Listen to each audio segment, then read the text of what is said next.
because I could sit down with any one of them suckers.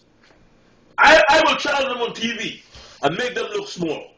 I'll ask them simple layman questions that they couldn't answer. Give me a definitive answer. Yeah, where the sun? I said, how do you know that? Where's your measurement towards that? You know what?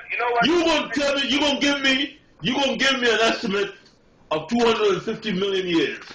Are you gonna estimate that? What kind of bullshit? You know what a million years is? You can't. You gonna give me an estimate of a period of 250 million years? You need to be hit with a brick. Yep.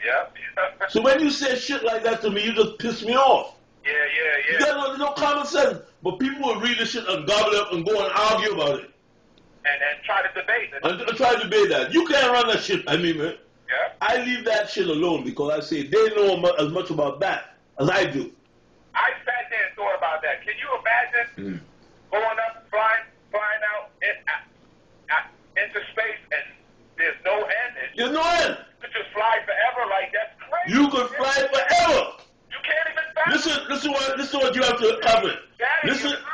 Your mind won't even allow you to fathom. Because you don't have the capacity.